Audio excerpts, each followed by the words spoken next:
Assalamualaikum warahmatullahi wabarakatuh. Saudara-saudaraku, alhamdulillah pada kesempatan ini kita menjalankan ibadah puasa sudah hari yang ke-21. Mudah-mudahan segala amal ibadah kita, baik itu puasa maupun rangkaian-rangkaian ibadah yang lainnya, akan diterima oleh Allah Subhanahu wa Ta'ala.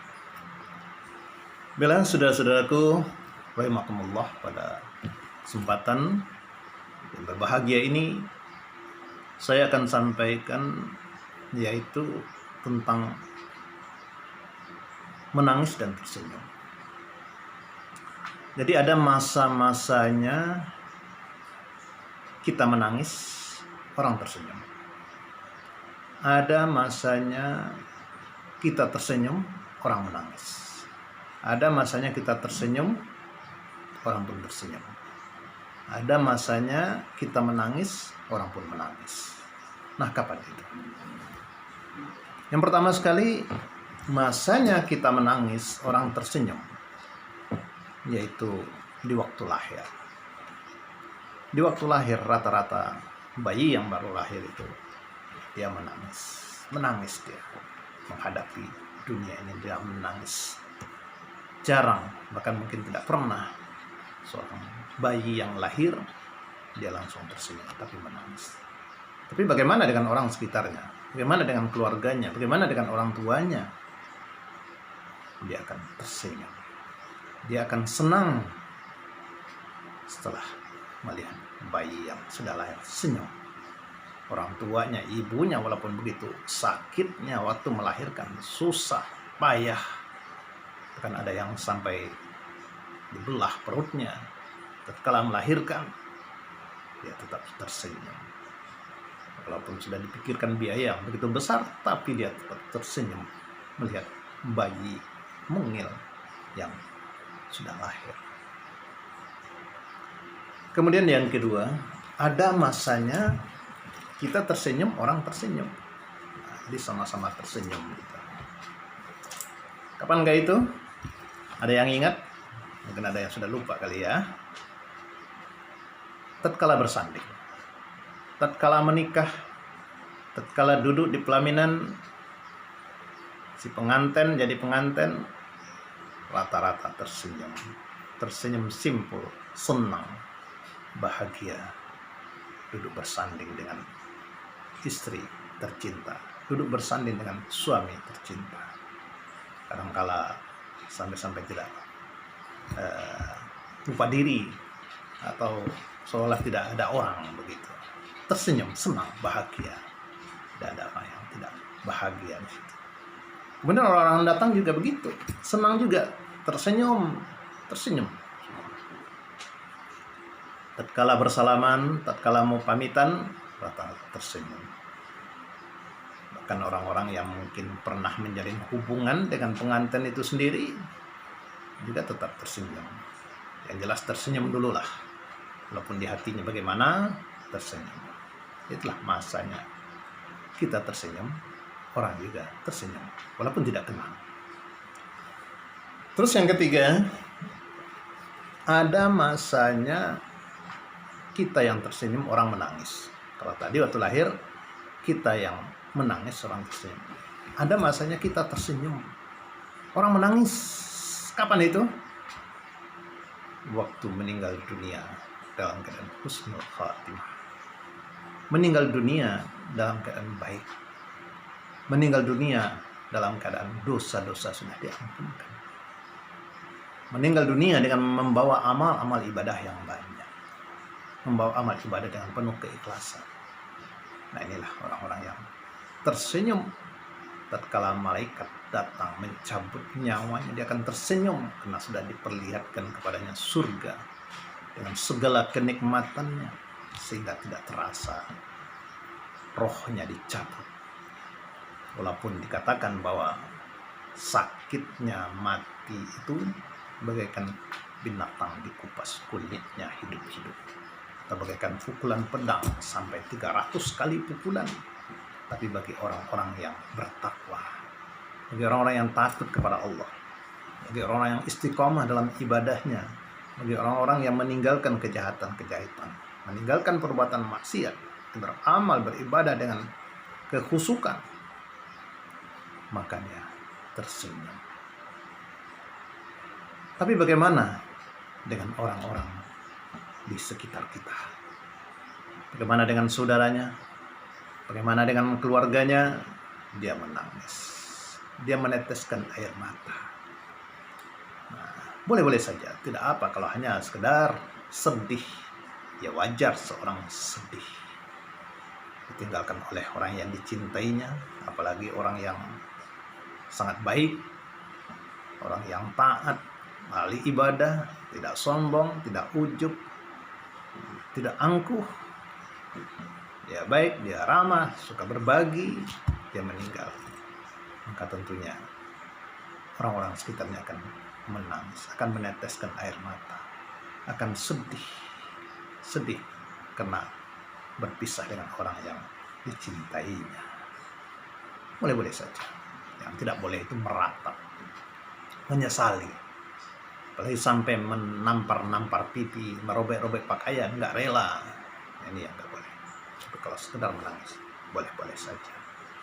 Ini sudah lakukan. Jadi ada masanya yang meninggal ini yang menangis, dan yang ditinggalkan, yang meninggal yang tersenyum, dan yang ditinggalkan yang menangis. Kemudian masa selanjutnya ada masanya seseorang itu menangis dan orang lain tersenyum. Nah, ini jangan sampai ya. Kapan itu? Tatkala seseorang itu yang ahli maksiat itu meninggal dunia atau mati. Orang yang tidak kenal dengan agama, yang tidak mau beribadah, tidak mau sholat, tidak mau mengerjakan perintah-perintah Allah, malah sebaliknya selalu membuat gaduh, selalu membuat onak, selalu berbuat maksiat, selalu berbuat dosa. Maka waktu sakaratil mautnya, na'udzubillah min dzalik, digampar oleh malaikat, dipukul, dibentak, sebagaimana di dalam surat Al-An'am ayat 93 dikatakan, walau tara iziz zalimuna fi garmatil maut wal malaikatu basitu aydihim. Alangkah ngeri jika engkau melihat bagaimana orang-orang yang zalim itu, yang zalim kepada Allah, yang zalim kepada dirinya, yang zalim kepada orang lain, zalim kepada orang tuanya, zalim kepada karib kerabatnya, kepada familinya, selalu membuat onar, selalu membuat gaduh, selalu berbuat maksiat, maka malaikat akan mencabut nyawanya. Walau tara iziz zalimun fi garmatil maut, maka waktu sakaratil maut, wal malaikatu basit, dipukul, basitu aidihim, dipukul dengan tangannya, akhriju anfusakum, keluar nyawanya, paksa. Kalau sudah dipaksa seperti itu waktu meninggalnya, maka diserahkan menangis. Kalau di surat Al-Anfal ayat 50 dikatakan dipukul wajahnya, dipukul punggungnya, maka dikatakan kepada mereka, rasakan olehmu azab yang sangat pedih sekali. Maka kalau sudah seperti itu, waktu sakaratil maut, karena tidak tobat, karena tidak minta ampun, masih bergelimang dengan dosa, yang kadangkala sampai keringatnya bercucuran, matanya terbelalak, lidahnya terjulur, badannya sudah kaku. Nauzubillah min dzalik, kalau ini sudah terjadi, nauzubillah. Kemudian orang yang sekitarnya malah tersenyum. Nah, ini yang lebih parah lagi. Tersenyum, senang. Nggak ada yang membuat ricuh lagi, nggak ada yang membuat gaduh, senang. Karena dia tuh membuat onar di kampungnya, di sekitar dia itu. Nggak aman orang, karena ulah tingkah lakunya yang selalu mengganggu tetangganya. Maka senang. Situ udah meninggal loh. Siapa? gitu loh. Syukur, jangan sampai seperti itu. Orang senang. Dan ada juga masanya orang itu menangis dan yang lain juga menangis. Kenapa? Juga menangis karena tatkala meninggal dunia hampir sama dengan yang tadi, artinya dia suka lalai dalam ibadahnya, juga selalu berbuat maksiat, selalu berbuat dosa, diajak untuk ibadah tidak mau, malah dia juga meremehkan. Nanti sajalah kalau sudah tua, saya ini masih muda baru. Ya inilah kadang-kadang heran hal yang seperti itu. Kalau kita tanyakan kepada mereka, mau nggak mati sekarang? Nanti sajalah. Nanti, kalau bisa nanti, nggak mau mati sekarang. Ditanyakan lagi, mau nggak ibadah sekarang? Nanti sajalah. Sama saja, nanti. Orang seperti ini, tatkala meninggalnya, dia akan menangis. Dan juga orang sekitarnya juga menangis. Apa yang ditangisin?